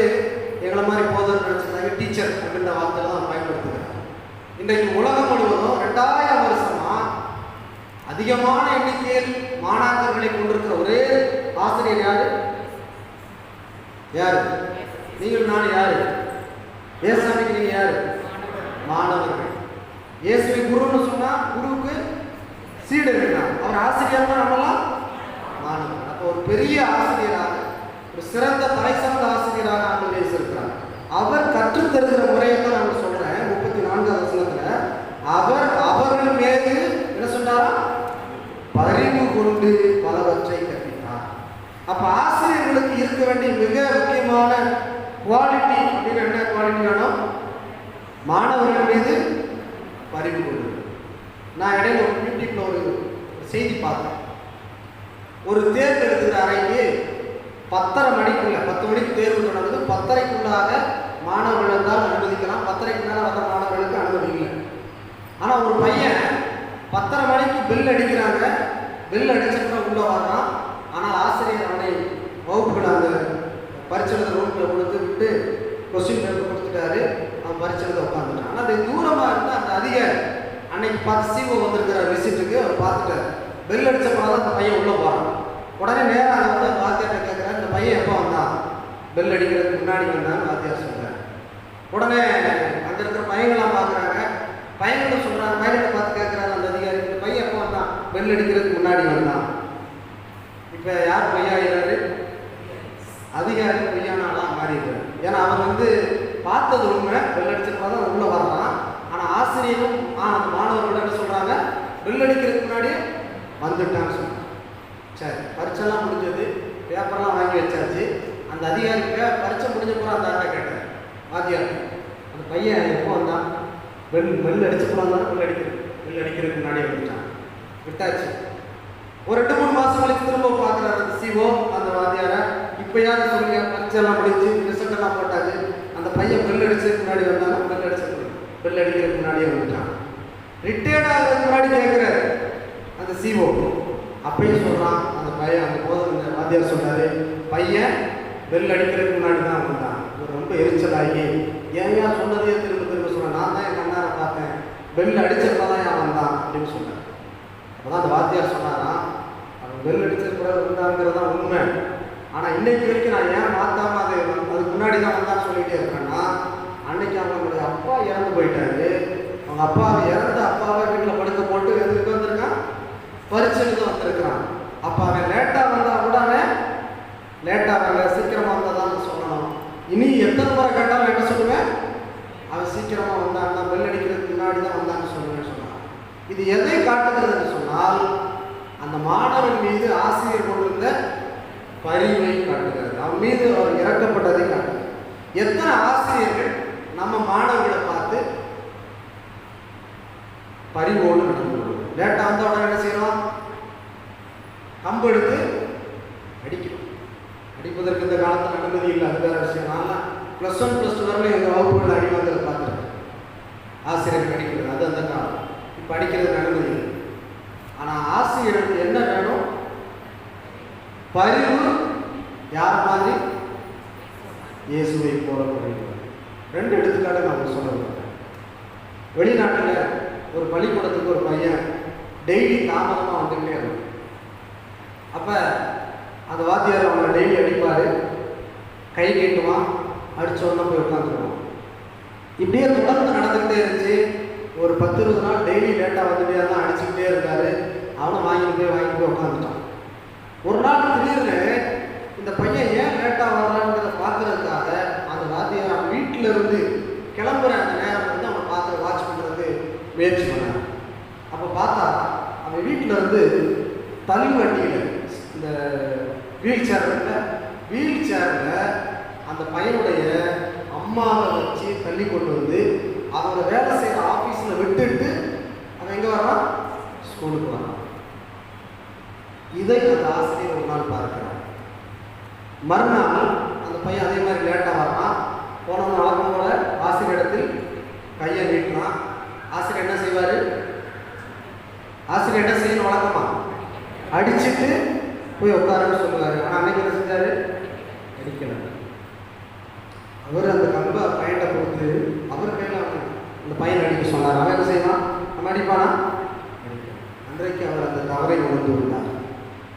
அவன் அந்த பையனுடைய சூழ்நிலை அவருக்கு தெரியாது, ஏன் லேட்டாக வர்றாங்கிறது அவருக்கு தெரியாது. ஆனால் அதற்கான வாய்ப்பை, அந்த செயலை அவர் பார்த்த முன்பு அவர் இத்தனை நாள் அடித்தது தப்பு என்பதை அந்த ஆசிரியர் உணர்ந்து கொண்டார். அன்பிற்குரியவர்களே, நீங்கள் வேலை செய்கிற பள்ளிகளில் படிக்கின்ற மாணவர்கள் எல்லாருமே காரில் வர்ற அல்லது வசதி படைத்த இல்லங்களில் வருகிறவர்கள் இல்லை. எல்லா பிள்ளைகளும், பெரும்பாலான பிள்ளைகள் ஏழை குடும்பத்திலிருந்து வருகிற பிள்ளைகள். அப்போ அவனுடைய பின்னணி உங்களுக்கு தெரிஞ்சிருக்கு. நான் நிறைய அனுபவிச்சிருக்கிறேன் அது போன்ற அனுபவங்கள். ஒரு முறை நான் நினைக்கிறேன், நான் 10th படிக்கிறப்ப என் கிளாஸில் வந்து டீ பார்ட்டி நடக்குது. முந்தின நாள் என்னுடைய எச்சம், அவர் கிறிஸ்தவர், ஒரு திருச்சபையில் உபதேசியார், டெய்லி விஸ்தவாரத்துக்கு வருவார். நான் அங்கே தான் தங்கியிருந்தேன். அப்போ வந்துட்டு போகிறப்ப கொஞ்சம் தூரமாக கொண்டு போய் நடந்து போய் விட்டுட்டு வருவேன். பேசிட்டே போவார், ஏதாவது ஸ்கூலில் நடக்கிற சம்பவத்தை சொல்லுவார், அதை கேட்பார். அப்படி போகிறப்ப என்ன அது வந்து நாளைக்கு உங்களுக்கு டீ பார்ட்டியா அப்படின்னு கேட்டேன். ஆமாம் சார், ஆனால் நான் போகலை அப்படின்னு சொன்னேன். ஏன் நீ போகல? டீ பார்ட்டிக்கு நான் காசு கொடுக்க முடியல, நான் கொடுக்கலன்னு. எவ்வளோன்னு கேட்டேன். 50 ரூபா. 50 ரூபா கொடுக்க முடியா? அப்படியே பேசிட்டே போனவர். வழக்கமாக நானும் ஒரு பெரிய இடத்துல 100 ரூபா எடுத்து 50 ரூபா டீ பார்ட்டி கொடுத்துட்டு 50 ரூபா நீ கிளாஸ் படித்தவங்க அந்த டீ பார்ட்டி கொடுத்தீங்கன்னா பையனோட சேர்ந்து ஏதாவது வாங்கி சாப்பிடணும்னு சொல்லி போனார். இது ஒரு சின்ன சம்பவம் தான். 100 ரூபா காசுன்றது சின்ன சம்பவம் தான். ஒருவேளை அவர் 100 ரூபா கொடுக்காம போயிருந்தால் என்ன இருக்கும்? என் வாழ்க்கையில் அந்த 10வது வகுப்பு டீ பார்ட்டிங்கிற அனுபவத்தை நான் பெற்றிருக்க முடியாது, நண்பர்களோடு சேர்ந்து அதை அனுபவித்திருக்க முடியாது. எனவே ஆசிரியர்கள் ஆண்டவரை போல என்ன செய்யணும்? என்ன செய்யணும்? ஆண்டவர் இயேசுவை போல அறிவு கொண்டவர்களாக நீங்கள் கற்பிக்க வேண்டும்.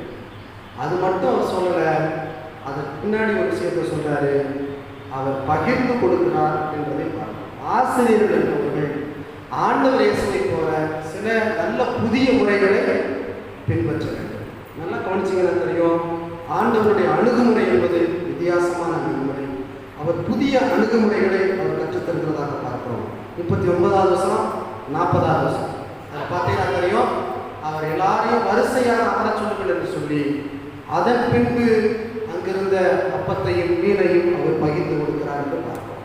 அப்போ அதில் ஏற்றத்தாழ்வு இல்லாத ஒரு பகிர்வை ஆண்டவர் இயேசு கற்றுத்தருகிறார். அதில் குறிப்பாக ஏழைகள், இயலாதோர், வயது முதிர்ந்தவர்கள், சிறு பிள்ளைகள், நடக்க இயலாதவர்கள், மாற்றுத்திறனாளிகள் எல்லாருக்கும் சமமான பங்களிப்பு கிடைக்க வேண்டும் என்பதற்காக ஆண்டவர் வரிசையாக அமர சொல்லி அதன் பின்புதான் அந்த அப்பத்தையும் மீனையும் கொடுக்க சொல்கிறார். அப்படியான ஆசிரியர்களாக இருக்கின்ற நீங்களும் நானும் இந்த சமூகத்திலே அனைவருக்கும் உரிமைகள் சமமாக பகிர்ந்து கொடுக்கப்படுவதற்கு என்ன செய்ய புதிய முறைகளை கற்றுக் கொடுக்கக்கூடிய நபர்களாக. அப்படி புதிய முறைகளை கற்றுக் கொடுத்தால் மட்டும்தான் நாம சிறந்த ஆசிரியர்களாக, விடுதலையின் முகர்களாக இருக்கணும். நான் அடிக்கடி சொல்லுவேன், ஜாய் அப்படின்ற ஒரு வார்த்தை தெரியும் இல்லையா? ஜாய் ஜாய்ன்ற ஒரு வார்த்தை கொடுத்து ஒரு பரீட்சை பேப்பரில் எழுத சொன்னால், ஜாய் என்பது மகிழ்ச்சி, ஜாய் என்பது கடிகூறுதல், அப்படிலாம் நம்ம எழுதுவோம், சந்தோஷம் இருக்கும். நான் என்ன செய்வேன் தெரியுமா? ஜெயில் ஓய் ஓய் அப்படின்னு ஒரு முக்கோணத்தை வரைஞ்சி ஜெயில் போடுவேன், மேலே சைடில் ஒரு ஓ போடுவேன், இந்த பக்கம் ஒரு ஒய் போடுவேன், மேலே ஜீசஸ், இந்த பக்கம் அதர்ஸ், அப்புறம் யூஎஸ் போடுவேன். ஜீசஸோட நம்முடைய உறவு சரியாக இருக்கணும், அடுத்தவங்களோட உறவு சரியாக இருக்கணும், நமக்கோட உறவு சரியாக இருக்கணும். அப்போ தான் மகிழ்ச்சி வருது. இது புதிய முறை. இப்போ மாணவர்களுக்கு கற்றுக் கொடுத்தல் என்பது பிரச்சனை இல்லை, எவ்வாறு கற்றுக் கொடுக்கிறோம், புதிய முறைகளை நாம் கற்றுக் கொடுக்கிறோம். யாரையும் போல ஆண்டவர் இயேசுவை போல. ஆண்டவர் இயேசு பரிந்து கொண்டவராக இருந்தால், ஆண்டவர் இயேசு பகிர்தலில் சமத்துவமான பகிர்தலை கற்றுக் கொடுத்து புதிய கற்றுக் கொடுத்தல் முறையை அன்றைக்கு பழகி கொடுத்தார் என்று நாம் பார்க்கிறோம். எனவே ஆசிரியர்களாக இருக்கிறவர்கள் ஞானத்தோடு இருக்க வேண்டும். அதற்கு கர்த்தருக்கு பயந்தால் ஞானம் கிடைக்கும். அதே போல விளங்காததை விளக்கி சொல்கிறவர்களாக உடனடி மாற்றத்தை மாணவர்களிடத்திலே எதிர்பார்க்கக்கூடிய ஆசிரியர்களாக இருக்க வேண்டும். நிறைவாக ஆண்டவர் இயேசுவை போல பரிவுடன் கற்பிக்க, பகிர்வுடன் கற்பிக்க, அந்த பழக்கத்தை உடைய புதிய அணுகுமுறைகளை பின்பற்றக்கூடிய ஆசிரியர்களாக இருந்து விடுதலையின் முகவர்களாக நீங்கள் செயல்பட அன்போடு வாழ்த்துகிறேன். அவ்வாறான பயிற்சிகளிலே உங்களை ஈடுபடுத்திக் கொள்ளுங்கள். நல்ல ஆசிரியர்களாக நீங்கள் விருதுகள் பெற உங்களை வாழ்த்துகிறேன். பணம் கொடுத்தல்ல, நல்லாசிரியர் விருது நீங்கள் எப்படி வாங்குறாங்கன்னு எனக்கு தெரியும். 1 லட்ச ரூபா கொடுத்தா நல்லாசிரியர் விருது, அதுக்கு ஒரு ஃபார்ம் நிரப்பி அப்புறம் கொடுத்தோம்னா அது கிடைச்சிடும். அப்படி நல்லாசிரியர் விருது வாங்க வேணாம். நீங்கள் மாணவர்கள் மனதிலே நல்ல ஆசிரியர்களாக என்றைக்கும் வாழ உங்களை வாழ்த்துகிறேன். ஆண்டு உங்களுடைய ஆசிரியர்களுக்கு தப்பாக. கீர்த்தனைகளே 219வது கீர்த்தனை, தந்தை நிலை இயேசுவே இந்த நேரமே உமக்கு என்கிற பாடலை நாம் பாடுவோம். ஒரு நம்மையும் நம்முடைய காணிகளையும் ஆண்டுடைய சொந்தத்தை கிடைப்போம். சந்தா காணிக்கை செலுத்துகிறவர்கள், தோட்டர காணிக்கை செலுத்துகிறவர்கள் வழிபடுவதற்கு முன்பாக வந்து செலுத்தி செலவுடைய 219வது கீர்த்தனை பாடல், தந்தை நிலை இயேசுவே இந்த நேரமே. தந்தை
எல்லாம் அறிந்து எங்கள் கடவுளே, ஞானமும் அறிவும் விலையுள்ள பொன்னாவர்களை காட்டிலும் சிறப்பானது நிலைமைகளே, எமது ஆசிரியர்கள் அறிவை தேடுகிறவர்களுக்கு சத்தியத்தை அன்புடன் கவனத்துடன் தெரிவித்து வழிநடத்தவும், சுதந்திர வீரராக தேனிலும் தேன்கூட்டிலும் எளிதேனிலும் இனிமையான சொல்லை பேசும் சீரிய விடுதலை வீரராக இருக்கவும் அருள் புரிய வேண்டும் என்று நாங்கள் வேண்டுகிறோம்.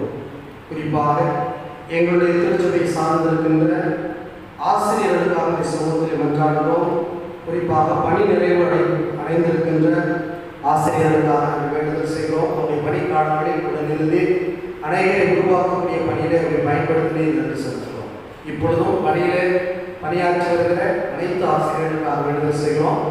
அவருடைய கைகளுக்குள்ளாக குவிக்கப்பட்டிருக்கிற ஒவ்வொரு மாணவர்களுக்காக வேண்டுதல் செய்கிறோம். இவர்கள் விடுதலையின் முகவர்களாக, உம்முடைய வழித்தோன்றலாக பரிவை காட்டி பகிர்வை காட்டி இவர்கள் நல்ல ஆசிரியர்களாக மாணவர்களுடைய மனங்களிலே தங்கக்கூடிய ஆசிரியர்களாக இருக்க துணை செய்ய வேண்டும் என்று வந்தார்கள்.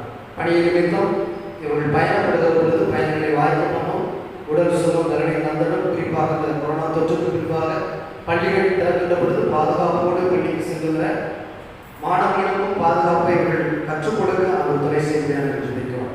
பயிற்சியை முடித்து ஆசிரியர் பணியிட வாய்ப்புகளுக்காக காத்துக் கொண்டிருக்கிறவர்களுக்காக வேண்டுதல் செய்கிறோம். அவர்களுக்கும் நிரந்தர பணியிட வாய்ப்புகளை தந்து அவரை ஆசீர்வதித்து அநேகருக்கு பயன்படுகிற பிள்ளைகளாக மாற மனம் துணை செய்ய வேண்டும் என்று நன்றாகிறோம். இப்பொழுதும் எங்களோடு எங்களுக்காக பணியாற்றிய ஆசிரியர்கள், எங்களுடைய வாழ்விலே வழிகாட்டிகளாக இருந்த ஆசிரியர்கள் நாங்கள் ஜெபிக்கிறோம். அவர்களையும் அவர்கள் ஆசீர்வதிக்க முடியாது நன்றாகிறோம். மாறாத பிரசன்னம் என் பேச முடியாது நன்றாகிறோம். நல்ல கடவுளே, ஆமாம். சரியானா தொடர்ந்து நாம் அவர்களை நோக்கி வேண்டிக் கொள்வோம். இது உங்களுக்கான நேரம். அனைவரும் 2 மணித்துளிகள் 2 நிமிடங்கள் எடுத்துக்கொண்டு ஆண்டவர் இந்த 6 மாத காலங்களே உங்களோடு கூட இருந்து உங்களை வழிநடத்தியிருக்கிறார். செய்த பயணங்கள், பணிகள் எல்லா சூழலிலும் உடனிருக்கிறார். கொரோனா நோய் தொற்றுக்கு நம்மை விலக்கி பாதுகாத்திருக்கிறார். அதற்காக நீங்கள் ஒவ்வொருவரும் தனிப்பட்ட முறையிலே ஆண்டவருக்கு நன்றி சொல்லக்கூடிய நேரம். நீங்கள் இருந்தவாறே உங்கள் தனிமையாக அமைதியாக ஆண்டவருக்கு நன்றி.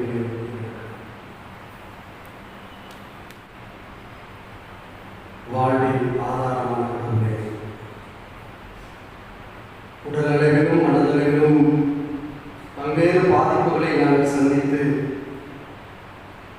பேரர்களால் உயிர் வாழக்கூடிய வாய்ப்பை எங்களுக்கு தந்தபடியினாலே நாங்கள் நன்றியோடு இருக்கிறோம்.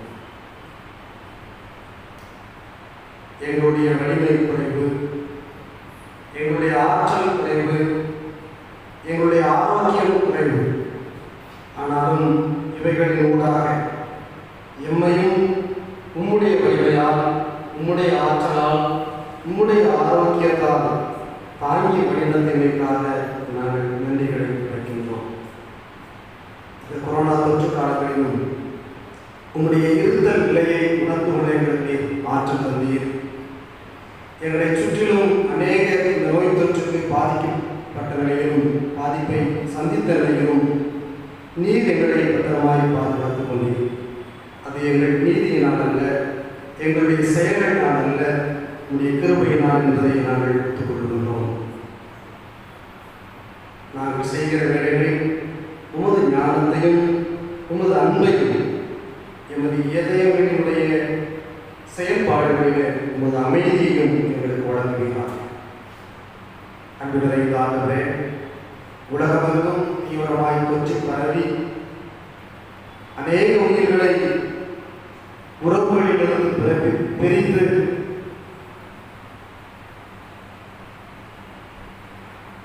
உறவுகளை இழந்த நிலைமையில் தவித்துக் கொண்டிருக்கின்ற ஒவ்வொரு உறவுகளுக்காக நாங்கள் சமூகத்தில் இருக்கிறோம்.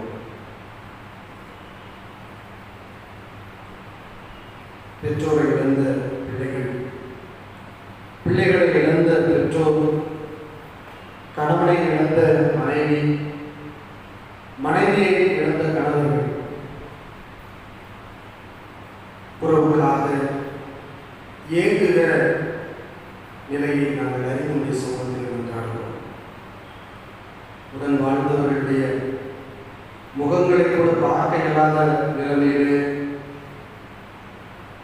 திருச்சபையின் முறைமையின் வழியாக உடல்களை பெற்று செய்ய வேண்டிய கடமைகளை செய்து அவருடைய முறையாக அடக்கம் செய்ய முடியாத நிலைமையிலும் ஆண்டவர் எங்களை எப்படியாய் தாங்கியிருக்கிறீர். உறவுகளை இழந்திருக்கிற மக்களுக்கு ஆதரவாக இருக்கிறோம். அவர்களுக்காக தொடர் இறைவேண்டுதல்களை அவரை தாங்கவும் நீர் எங்களை வைத்திருக்கிறீர்கள் என்று நாங்கள் நம்புகிறோம். அவ்வாறு உலகமெங்கும் உறவுகளை இழந்து தெரிவிக்கிற ஒவ்வொரு குடும்பத்தாருக்காக நாங்கள் வேண்டுதல் செய்கிறோம். குடும்பத்தினுடைய பிரெட் ஃபார் தி ஃபேமிலி என்று சொல்வார். அப்படிப்பட்ட நிலையிலே குடும்பத்தை கட்டி காக்கின்ற பல்வேறு உறுப்பினர்களை இழந்து தெரிவிக்கின்ற நிலையிலே ஆதரவற்று நிராயுத மொழிகளாக இருக்கிற ஒவ்வொரு மக்களுக்கும் ஆண்டவர் ஆறுதலையும் பாதுகாப்பையும் கட்டிட முடியாது என்று கொண்டாடுகிறோம். மருத்துவமனையிலும் இல்லங்களிலும் கொரோனா நோய் தொற்றுக்கு ஆளாகி சிகிச்சை பெற்று வருகிற, தனிமைப்படுத்துதல் இருக்கிற அந்த சிகிச்சை முறையில் இருக்கிற ஒவ்வொரு மக்களுக்காக வேண்டுதல் செய்கிறோம். உடைய காயப்பட்ட கரத்தினால் அவர்களை தொட்டு நீர் அவரை குணப்படுத்தும்படியாக, இயல்பு வாழ்க்கைக்கு அவரை திறக்கும்படியாக சொல்லிக்கிறோம்.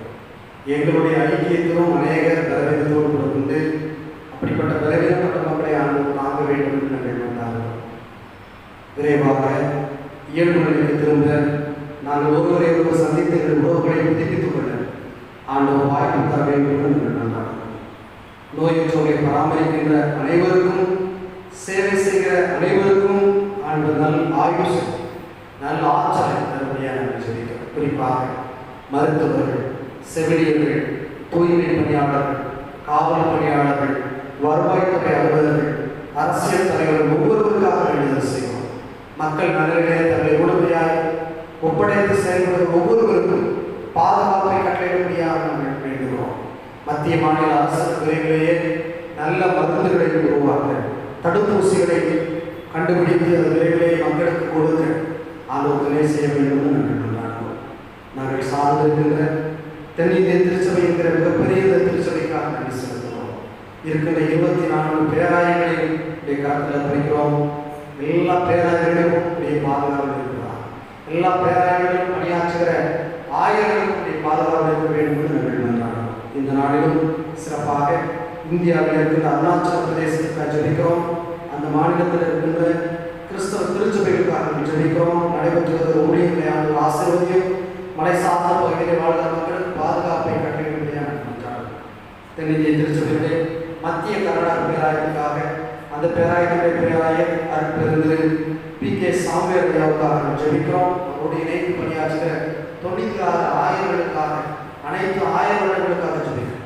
ஊழியர்கள் தடையின்றி நடைபெறுவதுதான் எங்களுடைய மதுரை ராமநாதபுரம் பேராயத்துக்காக, எங்களுடைய மகாகணம் பேராயத்துக்காக, முதன்மை பணியாளர்களுக்காக ஜெபிக்கிறோம். குறிப்பாக அனைத்து ஆயர்களுக்காக ஜெபிக்கிறோம். கிழக்கு வட்டமண்டலம் சிங்கமுனரி ஆயவட்டத்திலே ஆயராக பணியாற்றுகிற அருள்பணி ஜஸ்டின் திரவியமயம் ஐயாவுக்காக, துணைவியாருக்காக, கொடுத்திருக்கிற அருமை பிள்ளைகளுக்காக, அவர்கள் வழியாக நிறைவேற்றப்படுகிற ஊழியர்களுக்காக ஜெபிக்கிறோம். ஆண்டவர் ஊழியர்கள் தடையின்றி நடைபெறுவதற்கு துணைதான். நாங்கள் சார்ந்திருக்கிற நிலக்கோட்டை ஆயவட்டத்திற்காக ஜெபிக்கிறோம். இந்த ஆயவட்டத்தில் இருக்கின்ற 4 திருச்சபைகளுக்காக இருக்கிறோம். சாண்டலபுரம், சில்பார்பட்டி, கோயில்பட்டி, நிலக்கோட்டை ஆகிய 4 திருச்சபைகளுக்கு விசுவாச கொடுத்தனை ஆசிரியர் எல்லா இடங்களிலும் தடையின்றி ஊழியர்கள் நடைபெற ஆண்டவர் துணை செய்ய முடியாது ஜெபிக்கிறோம். எங்களுடைய திருமணத்தில் இயங்கி வருகின்ற சிறப்பு பணிகளுக்காக ஜெபிக்கிறோம். சிறப்பு பணிகளிலே பணியாற்றுகிற ஆசிரியர்கள், அங்கே விடுதி காப்பாளர்கள், பயிலுகிற மாணவர்கள் ஒவ்வொருவரையும் ஆசீர்வதிக்கிறார். வருகிற வாரத்தில் இணை மொழியாக நடைபெறுகின்ற செப்டம்பர் கன்வென்ஷனுக்காக ஜெபிக்கிறோம். இந்த கூட்டங்களில் நாங்கள் தடையின்றி பங்குபெற எங்களுக்கும் அந்த உதவி செய்ய முடியாது கொண்டாடுறோம். இப்பொழுதும் இந்த வழிபாட்டினை பங்குபெறுகிற ஒவ்வொருவருக்காக நாங்கள் வேண்டுதல் செய்கிறோம். ஒவ்வொருவரையும் அந்த ஆசிரியரையும் தனிப்பட்ட தேவைகளுக்காக, குடும்பத்தின் தேவைக்காக, நண்பர்களுக்காக, உறவினர்களுக்காக வேண்டிக் கொள்கிற ஒவ்வொருவரையும் வேண்டுதல் விண்ணப்பங்களுக்கு இப்படி சென்று குறிப்பாக 65 வயதுக்கு மேற்பட்டவர்கள் ஆலய வழிபாட்டை கலந்து கொள்ள முடியாமல் ஏற்றி தவிக்கிற மக்களுக்காக ஜெபிக்கிறோம். அவர்களை மாணவர் பொறுப்படுத்திக்கொள்ளும் இறைவனை இயல்பு நிலை திரும்ப அப்படிப்பட்ட பெரியவர்களும் இந்த வழிபாட்டை கலந்து கொள்ளும் நாமத்தை உயர்த்த அவர்கள் துணை செய்ய வேண்டும் நாங்கள் வேண்டுகிறோம். எங்கள் அனைவரையும் காலத்திலே தருகிறோம். இந்த வழிபாட்டை காணப்பட்ட குற்றக்குறைகளை தயவாய் கொடுக்கிறோம். புதிய மாதத்துக்காக எடுத்து வைக்கிறோம். செய்ய இருக்கின்ற பணிகள், பயன்கள் எல்லாவற்றையும் கூட பாதுகாக்கிறோம். நம்ம எல்லா நாசமோசங்களுக்கும், ஆபத்துகளுக்கும், விபத்துகளுக்கும் இவரை விலைக்கு பாதுகாக்க நேரம் சொல்லிக்கிறோம். அந்த இதுவரையும் தந்திருக்கிற நல்ல மழைக்காய் சொல்றோம். இன்னும் போதிய மழை மனிதர்களுக்கும், கால்நடைகளுக்கும், விவசாயத்துக்கும் தேவையான நல்ல சூழ்நிலை உருவாக்கி தர வேண்டும் என்று வேண்டுகிறோம். இந்த வழிபாட்டினை சிறப்பாக எங்களோடு இணைந்து உண்மை ஆராய்ச்சி வந்திருக்கிற அருமையான டாக்டர் ஜோனத்தானுக்காக, டாக்டர் தீபிகாக்காக சமூகத்தை வேண்டுதல் செய்கிறோம். கடந்த 20ஆம் தேதி இந்த ஆலயத்தில் அவர் இருவரையும் கணவன் மனைவியாக இணைத்தீர். நன்றி செலுத்துகிறோம். தொடங்கியிருக்கின்ற இந்த வாழ்வு ஆசீர்வாதத்தின் வாழ்வாக இருக்கட்டும். குறிப்பாக அருமையான தயாரையாவையும் அம்மாவை நினைத்து பார்க்கிறோம். அவர் வழியாக இந்த புஸ்தகத்தில் நிறைவேற்றிருக்கிற ஊழியர்கள் அநேகம் அதன் நிமித்தம் இந்த குடும்பத்தாரை நிறைவாக ஆசீர்வதித்தார். நன்மை பெற்று திருச்சபைக்கும், குடும்பத்திற்கும், சமுதாயத்திற்கும் பயனுள்ள கருவினார் இருவரும் தன்னுடைய மருத்துவ பணியை நிறைவேற்றுவதற்கு ஆண்டவர் துணை செய்ய ஜெபிக்கிறோம். வந்திருக்கிற ஒவ்வொருவரையும் நாங்கள் ஆசீர்வதித்து அனுப்புகிறோம். மாறாத பிரசங்கங்களை தாண்டி வருகிறார். தொடர்ந்து இதை நினைக்கிறோம். இப்போ இயேசு கிறிஸ்து வழியாக வேண்டிக் கொள்வோம். எங்கள் அன்பு நிறைந்திருக்கிறதே. ஆமென். அனைவரும் சேர்ந்து சொல்லுவோம். பரமண்டலங்களில் இருக்கிற பிதாவே,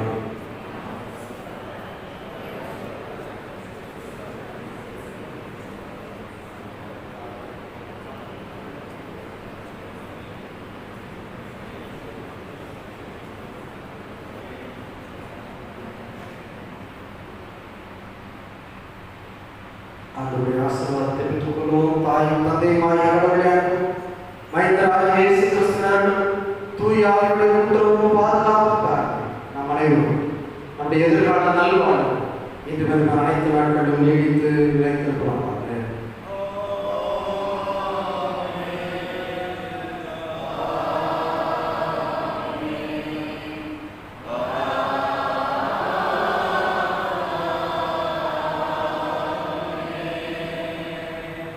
நிறைவு பாடலாக நாம் எழுந்திருந்து புத்தரிச்சி பாடலை 33வது பாடல், கர்த்தரை நம்பியே ஜீவிப்போம், கவலை கஷ்டங்களை தீர்விடும், கைவிடா காத்திடும் பரமனின் கரங்களை நாம் பற்றி கொள்வோம் என்கிற பாடலுடைய 3வது சரணத்தை பற்றி பாடம். 33வது புத்தரிச்சி பாடல் 3வது சரணம் உள்ளமதின் பாடலை என்கிற சரணத்தை பற்றி பாடம். கர்த்தரை நம்பியே ஜீவிப்போம்,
ஆண்டவர் உங்களோடு இருப்பாராக. ஆண்டவரின் பேர் அமைதியோடு